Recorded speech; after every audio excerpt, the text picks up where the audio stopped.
Live 24/7. This is AGT Live 24/7. আমাদের দেশের অভিজ্ঞতা কি? আরএসএস নিয়ন্ত্রিত বিজেপি সরকার চালাচ্ছে। তারা আমাদের দেশের ইতিহাসকে শুধু বিকৃত করছে না, নতুন ইতিহাস লাগবার চেষ্টায় তারা ব্যাপৃত।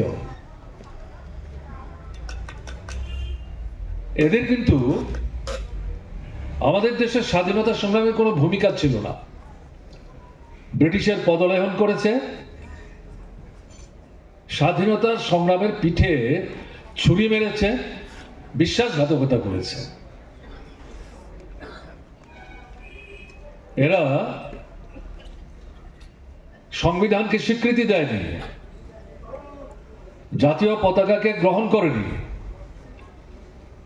জাতীয় সঙ্গীতকে স্বীকৃতি দেয়নি, এগুলো সব পরিবর্তন করবার চেষ্টা করেছে। এরা এখন ক্ষমতায় আছে, এটা গণতান্ত্রিক আন্দোলনের দুর্বলতা। এরকম একটা ফ্যাসিবাদী শক্তি ভারতবর্ষের মতো 140 কোটি মানুষের দেশ, তার সরকারে তারা প্রতিষ্ঠিত 10 বছর যাবৎ এবং তৃতীয়বারের জন্য সরকার এসছে। এটা গণতান্ত্রিক শক্তির দুর্বলতার নিদর্শন, এটা স্বীকার করতে হবে। এটা অস্বীকার করার কোনো সুযোগ নেই। এই সুযোগটাকে পাথেয় করে তাদের যে অতীত মসিলিপ্ত ইতিহাস, জনবিরোধী ইতিহাস, রাষ্ট্রবিরোধী ইতিহাস, সাম্রাজ্যবাদের পদলেহনের ইতিহাস, এটাকে ভুলিয়ে দেওয়ার জন্য বিশেষ করে নতুন প্রজন্মের ছেলে মেয়ে যারা, তাদেরকে বিভ্রান্ত করার জন্য নতুন ভাবে ইতিহাস তৈরি করার চেষ্টা করছে। সংবিধান যেটা 1949-এর নভেম্বরে গৃহীত হয়েছে ডক্টর বাবা সাহেব আম্বেদকরের নেতৃত্বে, কমিউনিস্ট হিসাবে আমরা স্বাধীনতার পর যেমন রাষ্ট্র ব্যবস্থার পত্তন হোক চেয়েছিলাম, মানুষের জীবনের মৌলিক সমস্যাগুলোর যেভাবে সমাধান হোক আমরা চেয়েছিলাম, এই প্রণীত সংবিধানের মধ্যে এই দৃষ্টিভঙ্গি নিয়ে তার আইন কানুন প্রথা পদ্ধতি সন্নিবিষ্ট হয়েছে, ঘটনা মোটেই তা না। এই সংবিধান নিয়ে আমাদের প্রশ্ন আছে। মুজাফফর আহমেদ ভারতবর্ষের কমিউনিস্ট আন্দোলনের প্রতিষ্ঠাতাদের মধ্যে অন্যতম। তিনি এই সংবিধান রচিত হয়ে যখন জনসমক্ষে আসতো, এটা দেখার পর তিনি বলছিলেন, ইয়ে আজাদি ঝোটা হ্যায়। এটা কিসের স্বাধীনতা? সংবিধান হচ্ছে আয়না, রাষ্ট্রের আয়না। তৈরি করার ক্ষেত্রে ভূমিকা নিয়েছে রাষ্ট্রের রাজনৈতিক নেতৃত্ব, তাদের যে দৃষ্টিভঙ্গি, তাদের যে শ্রেণীগত চেহারা, তার প্রতিফলন ঘটছে এই সংবিধানের মধ্যে। এই সংবিধান শোষকদের স্বার্থে, যারা শাসন ক্ষমতায় আছে তাদের স্বার্থ রক্ষা করার জন্য এদিক সেদিক তাকিয়ে তার মূল জিনিসটাকে তারা এই ধাঁচার মধ্যে অন্তর্ভুক্ত করেছে। এই সংবিধান দিয়ে আমাদের দেশের মানুষের জীবনের মৌলিক সমস্যার সমাধান হবে না। যে সংগ্রাম ব্রিটিশ তারাবাদ সংগ্রাম, এবং মূল লক্ষ্য হচ্ছে শোষণমুক্ত একটা ব্যবস্থা, শ্রেণীর শোষণমুক্ত একটা ব্যবস্থা, এই সংবিধান সেটা রক্ষা করতে পারবে না। আরএসএস বা এখন যেটা বিজেপি, তখন ছিল জনসংঘ, তারা এই দৃষ্টিভঙ্গি নিয়ে এই সংবিধান প্রণয়নের সময় তার কনস্টিটিউয়েন্ট যে অ্যাসেম্বলি, তাতে তাদের যারা প্রতিনিধি ছিলেন, তারা এই দৃষ্টিভঙ্গি নিয়ে আমাদের কমিউনিস্টদের মতো বিরোধিতা করেছিলেন। ঘটনা কিন্তু মোটেই তা না। স্বাধীনতাকেই তারা স্বীকার করছে না। এদেশের আবার সংবিধান কি, এই ছিল তাদের মূল দৃষ্টি। এখন এরা এই সংবিধানটাকেই ধ্বংস করতে চাইছে। তারা তাদের মতো করে তাদের শ্রেণী স্বার্থে দেশি বিদেশি সাম্রাজ্যবাদের যারা তল্পিবাহক, একচেটিয়া পুঁজির যারা ধারক বাহক, এদের স্বার্থ রক্ষা করার জন্য তারা নতুন করে সংবিধান তৈরি করার জন্য পায়তারা করছে। এক দেশ বামফ্রন্ট সরকারকে হটাতে না পারা পর্যন্ত জঙ্গল ছেড়ে আসবো না, এবং তার পেছনে হচ্ছে উপজাতি যুব সমিতি, আর মাথা হচ্ছে রাজবাড়ী, তার পেছনে কংগ্রেস। এরা অত্যন্ত পরিকল্পিতভাবে এই ত্রিপুরার বুকে বাম গণতান্ত্রিক ধর্মনিরপেক্ষ শক্তি এরা যাতে সম্মত হয়ে এদের অত্যাচারী দুঃশাসন থেকে ত্রিপুরার মানুষকে মুক্ত হতে সাহায্য করতে না পারে, এবং এই গণতান্ত্রিক আন্দোলনের ভিত্তি নিয়ে গোটা ভারতবর্ষে শ্রেণীহীন শোষণমুক্ত সমাজ প্রতিষ্ঠার যে লড়াই, এই লড়াইয়ে যাতে কার্যকরী ভূমিকা নিতে না পারে সেই ষড়যন্ত্র তারা অব্যাহত রাখার চেষ্টা করে। তাহলে আজকে তীব্রতা বলছেন যে আমাদের ট্রাইবেলদের এই কথা, তারা ট্রাইবেল নন ট্রাইবেলের কথা বলে শুনেছেন কেউ? এখনো একই কথা বলছেন, 14 লক্ষ উপজাতির এক হতে হবে। ট্রাইবেলদের জীবনের সমস্যা ত্রিপুরাতে রাজন্য শাসনে কি হয়েছে আপনারা শুনছিলেন আমার আগে, জিতেন চৌধুরী সহ বাকিরা যারা কথা বলেছেন, কিছুই তো করেনি। রাস্তাঘাট, জল, কল, স্কুল, হাসপাতাল, বিদ্যুৎ, সেচ, খাদ্য, বস্ত্র, বাসস্থান, অনাহার, অর্ধাহার, তিতুন প্রথা ব্যাখ্যা করে বুঝাবার চেষ্টা করছিল আপনাদেরকে। দিব্যি বাদে গুলি চালিয়ে আর্মি এই 3টা মেয়েকে খুন করে ফেলল। তাদের অপরাধ কি? তারা এসছেন দশরথ দেবকে ধরবেন, পদ্মবিলে দশরথ লুকিয়ে আছে। খবর কতটা সত্য কে জানে, কিন্তু বাড়িতে এসে কোনো বাড়িতে পুরুষ পাচ্ছেন না, শুধু মহিলারা লুটপাট করছে। এই পরিস্থিতিতে এগুলো সমস্যা একসাথে করে মেয়েদের বলছে এগুলো মাথায় করে আমাদের পৌঁছে দিতে হবে। তারা বলছে না তো, কারণ সেই সময় গণমুক্তি পরিষদ স্লোগান অলরেডি দিয়েছে, তিতিন প্রথা মানি না, এটা করবে না। চাপ দিল বিরোধিতা করবে, প্রতিবাদ করবে, প্রতিরোধ করার চেষ্টা করবে। ওই শিক্ষায় শিক্ষিত হয়ে তারা বলছেন না, আমরা করবো না। তো তোমরা কে, কেন তোমাদের বুঝে আমরা বইব, আর আমাদের জিনিস লুট করে নিয়ে যাচ্ছ। এই যে প্রতিবাদ, এবং প্রথম যে কয়েকটা বাড়িতে আক্রমণ করলো, যখন তারা প্রতিবাদ করছে তাদেরকে চোখ রাঙাচ্ছে, এই খবর শুনে আশেপাশের গ্রাম থেকে সমস্ত মহিলারা রাস্তায় চলে আসেন, এবং যখন বুঝতে পারলেন যে না এদেরকে বাধ্য করা যাবে না, এটা প্রতিরোধ এখানে গড়ে তোলার স্পৃহা নিয়ে তারা ক্রমশ একটি জঙ্গি চেহারা নেওয়ার চেষ্টা করছে, সেখানে গুলি চালিয়ে 3 জনকে খুন করে দিল। এই অভিজ্ঞতার পর মহিলারা গণমুক্তি পরিষদের নেতৃত্বের কাছে দশরথ দেবের উদ্দেশ্যে বলছেন, আমরা কি শুধু প্রতিবাদই করবো এইভাবে? কেন আমাদের হাতে অস্ত্র দেওয়া হবে না? আমরা মহিলা হতে পারি, আমাদের অস্ত্র চালানোর শিক্ষা করতে হবে। তখন অস্ত্র মানে তো কামান গুলা না, তীর ধনুক, গুলাল, কিছু ছোড়া বা 1-2টা দুনাড়া বন্দুক, এর বিষয় কি? তারা বলছেন আমরা অস্ত্র শিক্ষায় শিক্ষিত হতে চাই। পুরুষ লড়বে, আমরাও তাদের সাথে লড়বো। কোথাও পুরুষ একা লড়বে, কোথাও আমরা মহিলারা লড়বো। গণমুক্তি পরিষদের নেতৃত্ব দশরথ দেবরা তারা উপলব্ধি করেছেন, সঠিক মেয়েদের বাদ দিয়ে এই প্রতিরোধী লড়াই হবে না। এবং তারপরেই এরা 1950-51-তে গিয়ে মহিলাদের মধ্যে সংগঠন তৈরি করতে আরম্ভ করেন। প্রথম শুরু হয়েছে খোয়াইট 2টা, 3টা, 4টা গ্রামের মধ্যে। মহিলাদের মধ্যে প্রেসিডেন্ট সেক্রেটারির প্রথম হয়েছিল আঞ্চলিক স্তরে, পরবর্তী সময় এটা রাজ্য স্তরে একটা চেহারা দেওয়া হয়েছে, যেটার কথা কমরেড রমা দাস উল্লেখ করার চেষ্টা করেছেন 1951 সালে। এই স্লোগান আর সংবিধান পরিবর্তন করার জন্য যে তাদের ভাবনা চিন্তা, এটার মধ্যে একটা নিবিড় সম্পর্ক আছে। এই চক্রান্তে তারা লিপ্ত হয়েছে। কাজেই এর বিরুদ্ধে সারা দেশে আমাদের প্রত্যাশা মতো ব্যাপক প্রতিবাদ প্রতিরোধ গড়ে তোলা এখনো সম্ভব হয়নি, কিন্তু আমরা এই ধারার মধ্যে মানুষকে সংগঠিত করার চেষ্টা করছি। এই প্রেক্ষাপটে দাঁড়িয়ে আমাদের ত্রিপুরার অভিজ্ঞতা কি? কুমারী মধুতির উপস্থিত শহীদানের 77 বছর, 76 শেষ হয়েছে, আজকের দিনে এটা 77 বছরে পদার্পণ করলো। ইতিহাসটা খুব লম্বা না। 45-এ জনশিক্ষা আন্দোলন, তার ভিত্তি তৈরি হয়েছে। 48-এ গণমুক্তি পরিষদ, আর এই 48-49-এর মধ্যে আপনার গোলাঘাটি, পদ্মবিল এগুলো হচ্ছে দেখার মতো, চোখে পড়ার মতো বিশেষ বিশেষ ঘটনা, কিন্তু এর বাইরেও অসংখ্য ঘটনা আছে। এই দিবসটা আমরা কি শুধু ফুল বেল পাতা দিয়ে কুমারী মধুতির উপস্থিত স্মৃতির প্রতি শ্রদ্ধা নিদর্শন করবার জন্য এখানে মিলিত হয়েছি? এটা একটা দিক। ভুলটা কি? আমাদের রাজ্য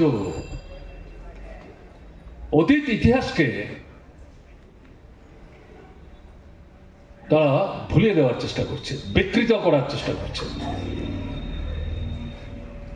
গণতান্ত্রিক আন্দোলনের যে স্রোতধারা, যা বাদ দিয়ে ত্রিপুরাকে যেখানে সে দাঁড়িয়েছে এই জায়গায় ত্রিপুরা আসতে পারতো না, এই সমস্ত ইতিহাসকে তারা সেখানে বিকৃত করার চেষ্টা করছে।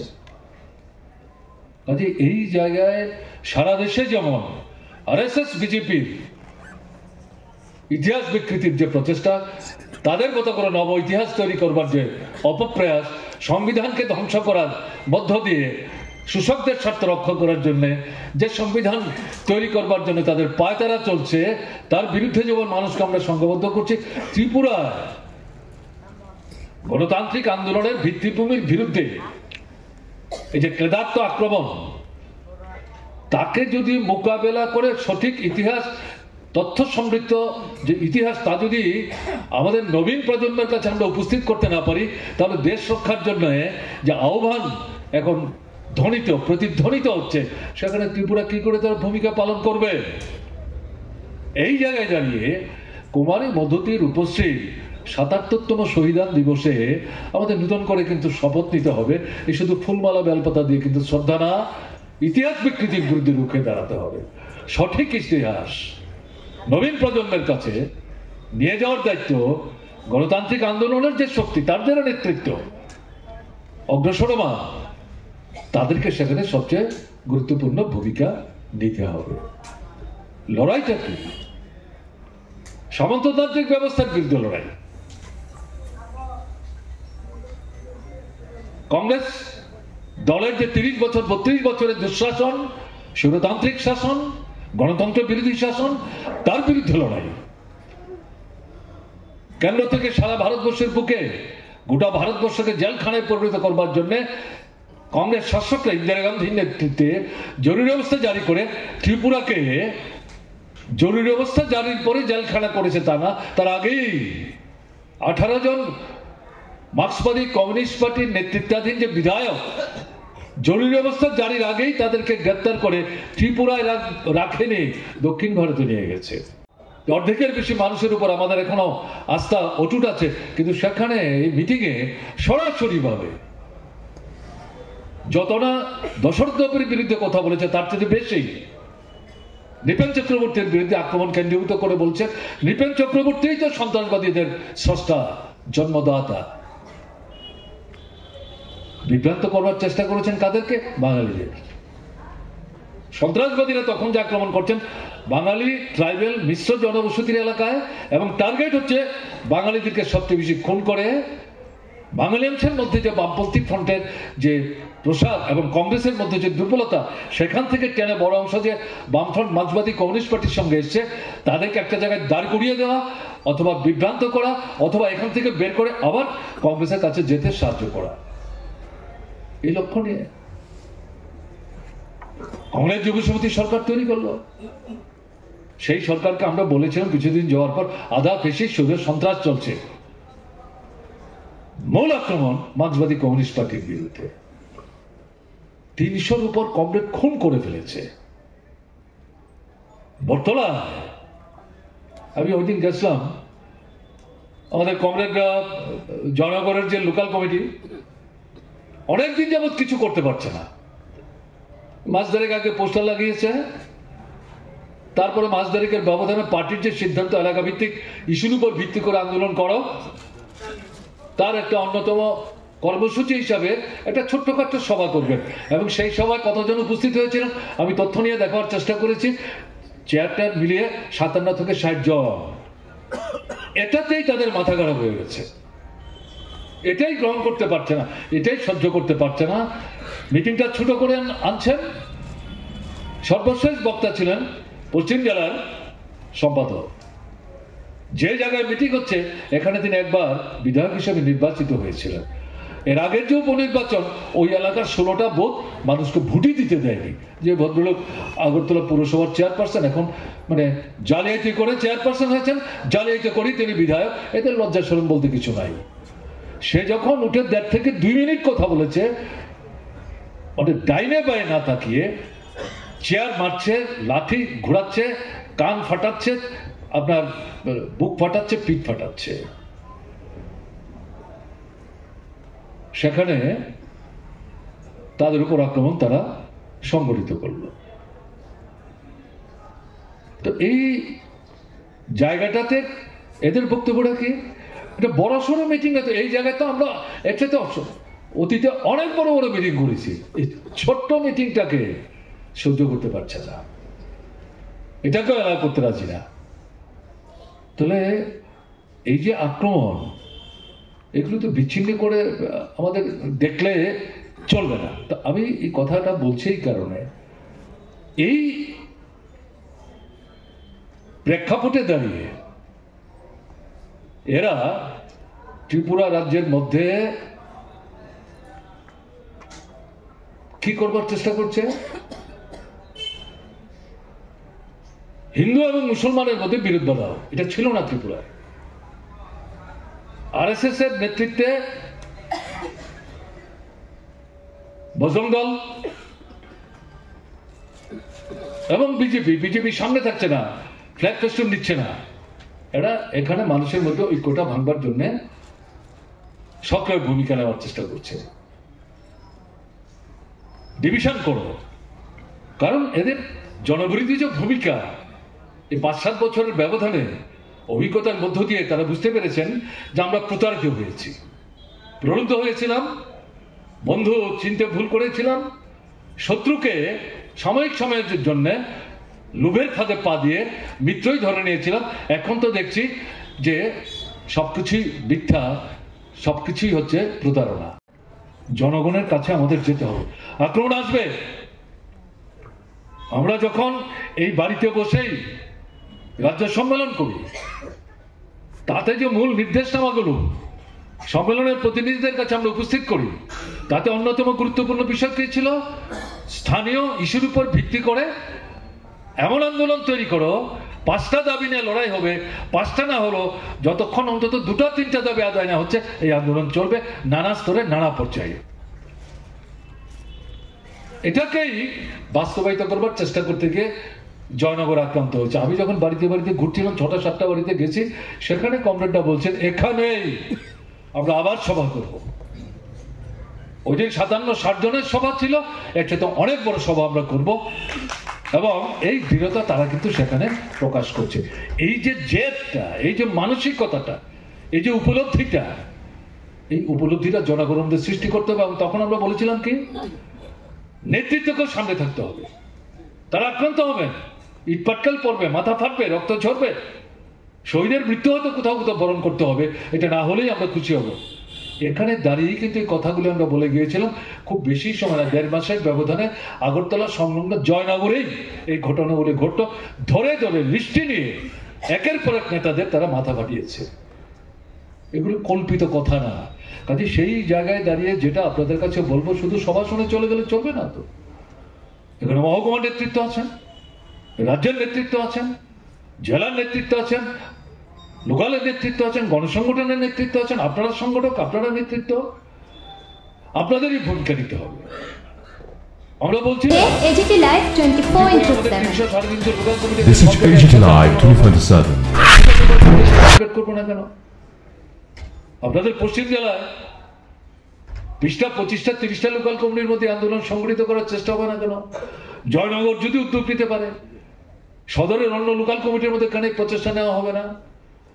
কাজে এই জায়গাটা দাঁড়িয়ে যেটা বলার, সেটা হচ্ছে আজকের পরিস্থিতিতে এই যে স্বৈরাচারী ফ্যাসিস্ট যে শক্তি একদলীয় শাসন কায়েম করার জন্য বিরোধীদেরকে কণ্ঠরোধ করে তাকে নিশ্চিহ্ন করবার যে দুঃস্বপ্ন তারা দেখছে, ওরা চেষ্টা করলেও বিরোধীদের নিশ্চিহ্ন করতে পারবে না। কিন্তু চেষ্টা তারা করছে, একে প্রতিহত করতে হবে, বৃহত্তর ব্যাপকতর আন্দোলন সংগঠিত করতে হবে। তার জন্য আজকে এখান থেকে শপথ নিতে হবে। যদি এই শপথ নিয়ে নিজ নিজ কাজের এলাকায় মানুষের সাথে নিবিড় জীবন্ত সম্পর্ক গড়ে তুলে ছোট্ট ছোট্ট পরিসরে এই আন্দোলনগুলি সংগঠিত করার মধ্য দিয়ে পর্যায়ক্রমে একটা বৃহত্তর আন্দোলনের যে ক্ষেত্র, তাকে যদি আমরা প্রসারিত করতে না পারি, তাহলে এই অশুভ শক্তিকে ক্ষমতা থেকে কি করে আপনি বিচ্ছিন্ন করবেন? এখন চুপচাপ করে বসে থেকে 28-এর বিধানসভা নির্বাচনের হিসাব এখন থেকে করবেন এই কাজগুলো বাদ দিয়ে। এগুলো যাদের মাথায় আছে তাদেরকে বলবো অপরাধ করছেন।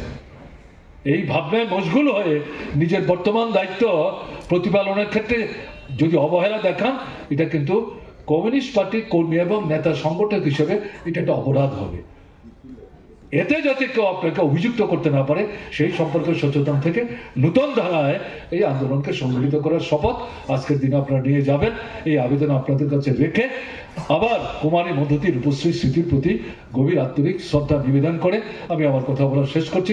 এর চাইতে সংক্ষিপ্ত বলতে পারলাম না, একটু সময় হতো তারপরও লাগলো। যদি আপনারা অস্বস্তি বোধ করে থাকেন আমাকে মার্জনা করবেন। ভালো থাকবেন, নমস্কার। করে নিয়েছে বিজেপি, আরএসএস, বিশ্ব হিন্দু পরিষদ, এরা হিন্দু মুসলমানের মধ্যে বিভাজন তৈরি করবার চেষ্টা করছে। ত্রিপুরা কথা যে টিউজার্স তৈরি করেছিল এই রাজবাড়ির অন্দরে কংগ্রেসের মস্তিষ্ক প্রসূত যে চিন্তা, সেই টিউজার্স এখন বিলীন হয়ে গেছে, তার অপভ্রংশ নাই।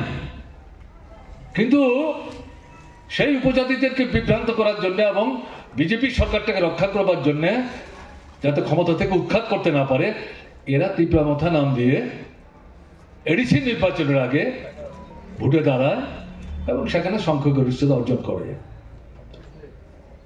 আমি বিস্তৃত যাচ্ছি না। এরা উপজাতি অনুপজাতিদের মধ্যে বিরোধ বাঁধাবার চেষ্টা করছে। রাজন্য আমলে উপজাতি অনুপজাতিদের মধ্যে বিরোধের প্রশ্ন, তখন উপজাতিদের মধ্যে বিভাজনের চেষ্টা করেছিলেন বীর বিক্রম কিশোর মানিক্য বাহাদুর।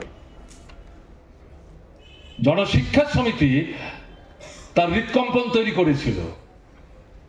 এ তো শুধু নিরক্ষরতার অন্ধকার থেকে এদেরকে মুক্ত করে না, একে চক্ষু প্রস্ফুটিত করছে, চেতনার মানকে উন্নত করছে। এ তো আমাদের যে রাজন্য শাসন তার বেদিমূলে আঘাত দেওয়ার জন্য অস্ত্র হিসেবে মানুষকে তৈরি করার চেষ্টা করছে। কাজে একে কোনো মতে এগোতে দেওয়া যাবে না। কাজে সেই জায়গায় তখন বাঙালি অংশের মানুষ কত, সেই সময় বাঙালি ট্রাইবেলের মধ্যে বিরোধের প্রশ্ন, তখন ট্রাইবেলের মধ্যে রাজন্য শাসনের বিরুদ্ধে শিক্ষা স্লোগানকে সামনে রেখে যে ঐক্য সংহতি, এটা যাতে সম্প্রসারিত হতে না পারে তাকে ভাঙবার চেষ্টা বীর বিক্রম কিশোর মানিকের নেতৃত্বেই তো হয়েছে। এই রাজবাড়িতে বসেই তো এই দুদিনের সম্মেলন সংগঠিত করতে গিয়ে সুধন্যা দেববর্মা, হেমন্ত দেববর্মা, বংশী ঠাকুর তাদেরকে রাজবাড়িতে ধরে নিয়েছিল।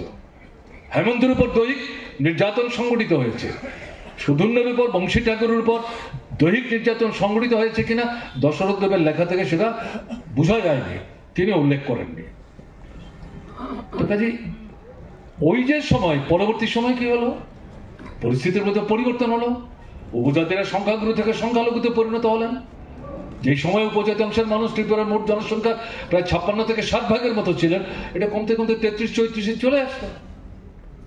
নন ট্রাইবেল যারা দেশ ভাগের পর পূর্ব পাকিস্তান তৈরি হলো, সেখান থেকে আসতে বাধ্য হলেন, তাতে সমস্ত জিনিসটা উলটপালট হয়ে গেল। এই জায়গাটাকে কংগ্রেস ব্যবহার করার চেষ্টা করেছে। উদ্বাস্তুদেরকে তাদের বন্ধু সাজে, অর্থাৎ বাঙালির বন্ধু সাজে সিপিআইএম কে ট্রাইবেলের পার্টি বলে তারাই এই ট্রাইবেল বাঙালির মধ্যে বিরোধের ভিত্তিটা কিন্তু প্রতিষ্ঠা করে। সেই সময় থেকে গণমুক্তি পরিষদ, সারা ভারত কৃষক সভা এবং কমিউনিস্ট আন্দোলন, ট্রাইবেল এবং নন ট্রাইবেল, এদের মধ্যে ঐক্য রক্ষা করতে না পারলে পর ত্রিপুরায় যে দুঃশাসন চলছে তার থেকে ত্রিপুরাকে উদ্ধার করা যাবে না। উদ্ধার করা মানে হচ্ছে জনজীবনের মূল সমস্যাগুলির সমাধান করা। কাজে সেখানে এই স্লোগান আসলো, আমরা গরিব মানুষ, জাত ধর্ম বর্ণ সম্প্রদায়ের মধ্যে বিভাজন থাকতে পারে, সুশীত হিসাবে আমাদের কিন্তু আলাদা কোনো জাত নাই, আলাদা কোনো রং নাই। শোষক যারা, তাদের কোনো আলাদা জাত নেই, আলাদা কোনো রং নেই, তারা শোষক, আমরা শোষিত, আমাদের ঐক্য রক্ষা করতে হবে। এরা কৌশল করে উপজাতি অনুপজাতির মধ্যে বিরোধ বাঁধাবার চেষ্টা করছে। নির্বিকল্প কিছু শুরু করেছিল ট্রাইবেলের একতা যাতে গড়ে না উঠে, এখন এটা আস্তে আস্তে এই জায়গায় চলে এসেছে। এর বিরুদ্ধে রুখে দাঁড়াতে হবে, ঐক্যকে সুদৃঢ় করতে হবে। এর এই যে লড়াইটা, তার ফলশ্রুতি হচ্ছে ৭৮ বামফ্রন্ট সরকার। এগুলো সম্পর্কে শুনেছেন, আমি সেখানে যেতে চাইছি না। এখন এই বামফ্রন্ট সরকারটাকে উচ্ছেদ করবার জন্য পেছন থেকে উপজাতি যুব সমিতি তারাই তৈদুর সম্মেলনে সন্ত্রাসবাদী বাহিনী তৈরি করে বাংলাদেশে পাঠায়। ছেলে মেয়েরা জানে না, আমরা অনেকে মনে করি এটা না জানার কি আছে, আর এটা জানানোর কি আছে, এরকম দৃষ্টিভঙ্গি নিয়ে যারা বিষয়টা দেখার চেষ্টা করতেন, তারা কিন্তু পরোক্ষে শোষকদের, শাসকদের, অত্যাচারীদের ইতিহাসকে যারা বিকৃত করার চেষ্টা করছেন, তাদের স্বার্থে পরোক্ষে রক্ষা করছেন। এটা বুঝতে হবে, এটা অপরাধ, এটা অপরাধ। কাজে এই অপরাধের বিরুদ্ধে তো আমাদের কথা বলতে হবে। আমাদের নিজের মধ্যে যে দুর্বলতা, এই দুর্বলতা থেকে বেরিয়ে আসতে হবে। এই জরুরি অবস্থার বিরুদ্ধে লড়াই করার পর লোকসভার নির্বাচন জামানত জব্দ হওয়ার মতো, তখনও কিন্তু দুজনেই সাংসদ, দুজনেই কমিউনিস্ট সাংসদ, বীরেন দত্ত, দশরথ দেব। আর ত্রিপুরায় যখন জরুরি অবস্থার পরে নির্বাচনটা হচ্ছে, তখনও পার্টিটা অর্ধেকটা আপনার আত্মগোপনে থেকে তাকে কাজ করতে হচ্ছে। আপনার সেখানে তৈরি করা মামলায় নেতাদের, কর্মীদের, সংগঠকদের স্বাভাবিক কাজকর্ম করার ক্ষেত্রে সেখানে বাধারোপ করার চেষ্টা করছে। আমার তো নিজের অভিজ্ঞতা আছে। আত্মগোপন থেকে যখন বেরিয়ে আসবার জন্য পার্টি নির্দেশ পাঠালো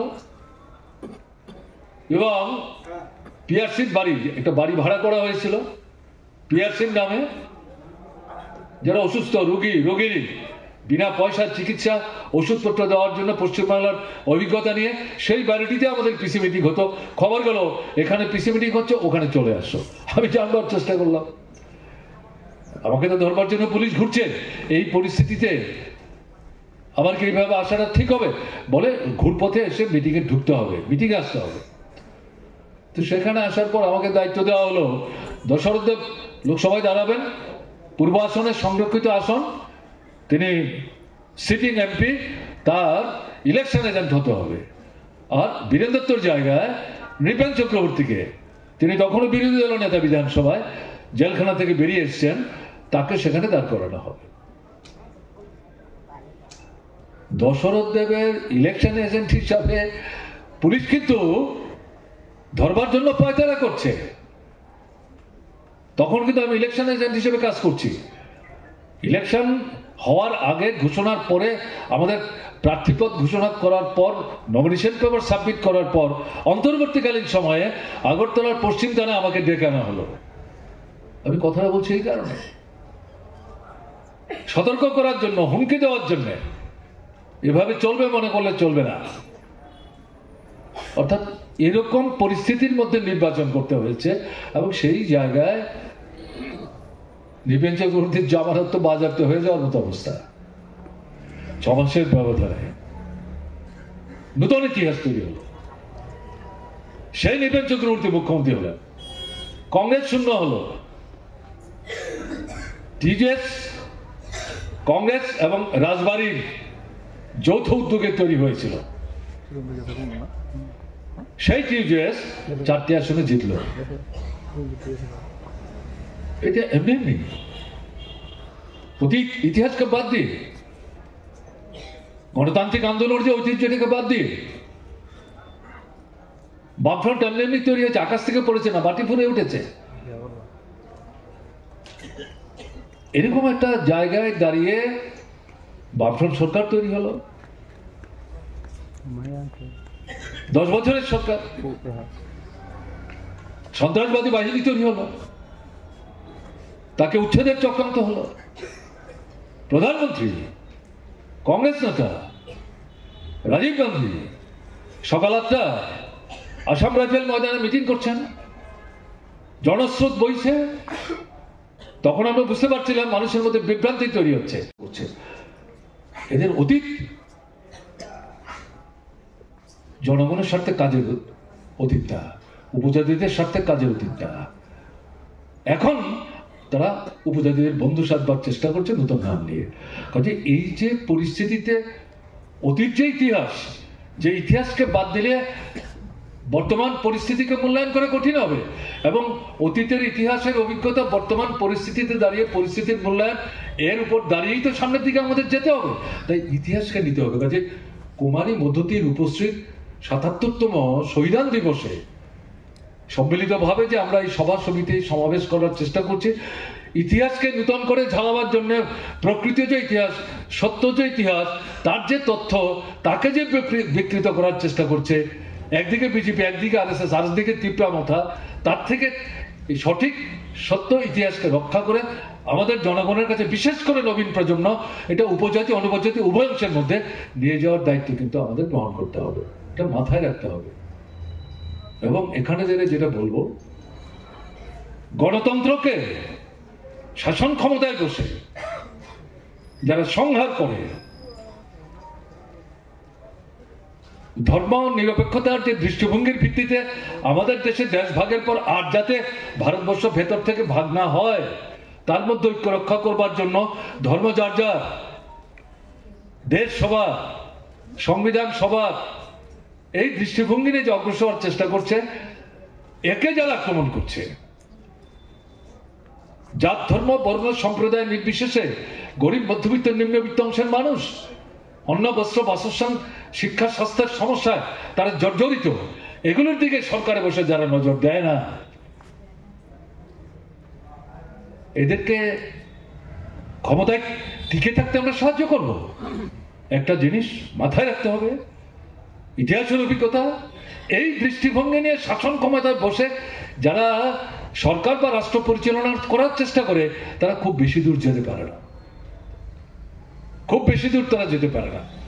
এটা স্বল্প সময়ের জন্য আধিপত্য বিস্তার করে এই অত্যাচারী শাসন তারা চালাবার চেষ্টা করে। অত্যাচারিত মানুষ পৃথিবীর ইতিহাসে বারবার এই সত্য তারা প্রমাণ করে গেছেন, তারা ঐক্যবদ্ধ হয়ে এদেরকে ছুঁড়ে ফেলে দেয়। কিন্তু আপনাকে অত্যাচার যারা করছেন তারা চলে যাবেন, এটা মনে করলে ভুল হবে। এই কারণে বলছে অত্যাচারিত মানুষ ঐক্যবদ্ধ হয়ে এদেরকে লড়াইয়ের শক্তির আঘাতে শাসন ক্ষমতা থেকে তারা ছুঁড়ে ফেলে দিয়ে শোষিত মানুষের পক্ষে যারা কথা বলেন, লড়াই করেন, সরকার চালাতে চান, তাদেরকে ক্ষমতায় বসাবার চেষ্টা করেন। অল্প জায়গা হলো পৃথিবীতে দৃষ্টান্ত স্থাপন হচ্ছে, এখনো হচ্ছে। কাজে আমাদের কুমারী মধুতির উপস্থিতিকে স্মরণ করার পাশাপাশি সঠিক ইতিহাস মানুষের কাছে নিয়ে যাওয়ার সঙ্গে সঙ্গে আমাদের রাজ্যে এখন যা চলছে, যে যে বিষয়গুলো এখানে বললাম, আক্রমণগুলো কোন কোন জায়গায় আসছে, এগুলো প্রতিহত করতে হবে। শুধু বক্তৃতা করলে হবে না, মানুষের কাছে যেতে হবে, সংগঠিত করতে হবে। এই চেষ্টায় যে তারা ভীত সন্ত্রস্ত, জয়নগরের ঘটনা তো তার নিদর্শন। আরে ক্যান্সার রোগে আক্রান্ত, হেঁটে যেতে পারে না, রিক্সা করে পার্টির টাকা মিটিং, কষ্ট করে গিয়ে কোনো মতে লাভ না, তাকেও চিনে জেনে তাকেও তারা আক্রমণ করেছে, তাকেও তারা রেহাই দেবে। তার সঙ্গে সেদিন আমি কথা বলেছি, পার্টি অফিসে এসছেন, হয়তো একটু ভয় পেয়ে গেছেন, বাড়িতে যাবো যখন শুনেছি, বললেন না না না, তার বাড়িতে আসতে হবে না, তিনি কেন এত কষ্ট করে আসবেন, আমিই যাবো। আমি যাবো যা বুঝেছি, বুঝতে পারছেন অবস্থাটা। কাজে এই জায়গায় দাঁড়িয়ে এরা ভীত, এরা সন্ত্রস্ত, বিচ্ছিন্নতায় ভুগছে। 23-এর নির্বাচনের ফল তারাও ভালো জানে, আমরা যতটা জানি তার চেয়ে বেশি তারা ভালো জানে। তাই বাইরের লড়াইটাকে যাতে ভেতরে নিয়ে সোচ্চার হতে না পারে সিপিআইএম এর বিধায়করা, তার জন্য ওখানে তাদের কণ্ঠ রোধ করার চেষ্টা করছে, জাতপাত ধর্ম ইত্যাদি প্রশ্নগুলি এনে বিকৃত করবার চেষ্টা করছে, পরিমণ্ডলকে, গণতন্ত্রকে ধ্বংস করার চেষ্টা করছে। এগুলো শক্তি না, এগুলো শাসকদের দুর্বলতার লক্ষ্য।